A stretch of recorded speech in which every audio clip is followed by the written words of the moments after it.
Invasion had come to the town of Adano.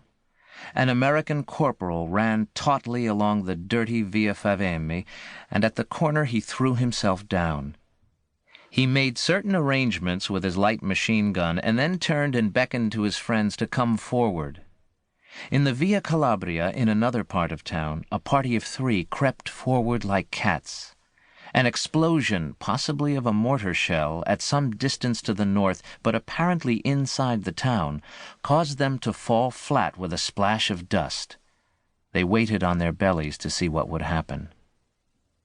An entire platoon ducked from grave to grave in the Capuchin cemetery high on the hill overlooking town. The entire platoon was scared. They were out of touch with their unit. They did not know the situation. They were near their objective, which was the rocky crest not far off, but they wanted to find out what was going on in the town before they moved on. All through the town of Adano, Americans were like this. They were not getting much resistance, but it was their first day of invasion, and they were tight in their muscles. But at one of the sulfur-loading jetties at the port, a major with a briefcase under his arm stepped from the sliding gangway of LCI number 9488, and he seemed to be wholly calm. "Borth," he said to the sergeant who followed him onto the jetty, "this is like coming home. How often I have dreamed this." And he bent over and touched the palm of his hand to the jetty, then dusted his palm off on his woolen pants. This man was Major Victor Giapolo, who had been named Senior Civil Affairs Officer of the town of Adano, representing Amgot. He was a man of medium height, with the dark skin of his parents, who were Italians from near Florence. He had a mustache. His face was round and his cheeks seemed cheerful, but his eyes were intense and serious. He was about 35. The sergeant with him was Leonard Borth, an MP, who was to be in charge of matters of security in Adano. He was to help weed out the bad Italians and make use of the good ones. Borth had volunteered to be the first to go into the town with the major. Borth had no fear. He cared about nothing. He was of Hungarian parentage, and he had lived many places, in Budapest, where he had taken pre-medical studies, in Rome, where he had been a correspondent for Pester Lloyd, in Vienna, where he had worked in a travel agency, in Marseille, where he had been secretary to a rich exporter, in Boston, where he had been a reporter for the Herald, and in San Francisco, where he sold radios. Still, he was less than 30. He was an American citizen and an enlisted man by choice. To him, the whole war was a cynical joke, and he considered his job in the war to make people take themselves less seriously.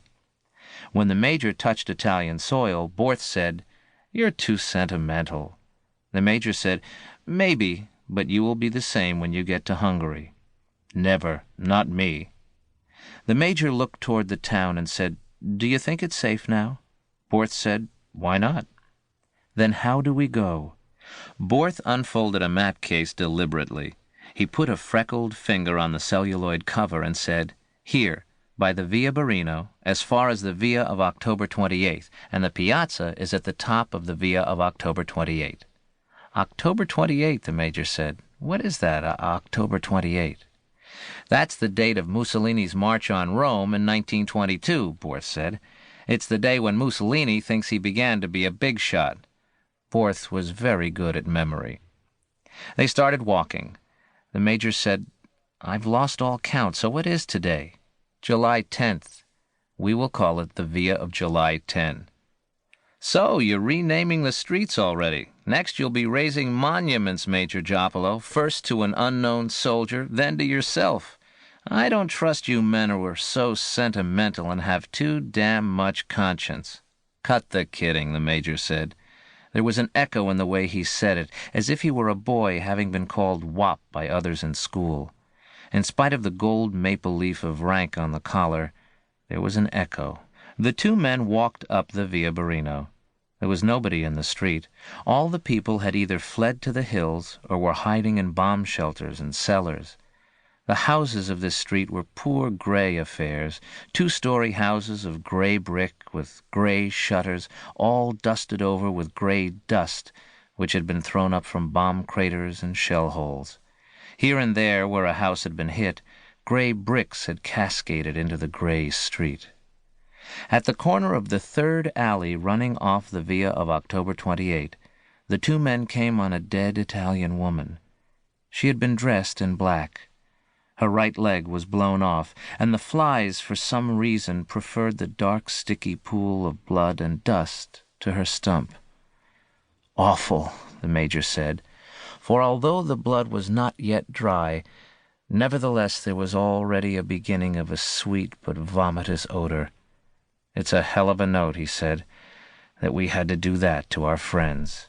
"Friends," said Borth. "That's a laugh." "It wasn't them, not the ones like her," the Major said. "They weren't our enemies. My mother's mother must have been like her. It wasn't the poor ones like her. It was the bunch up there where we're going, those crooks in the city hall." "Be careful," Borth said, and his face showed that he was teasing the Major again. "You're going to have your office in the city hall. Be careful you don't get to be a crook, too."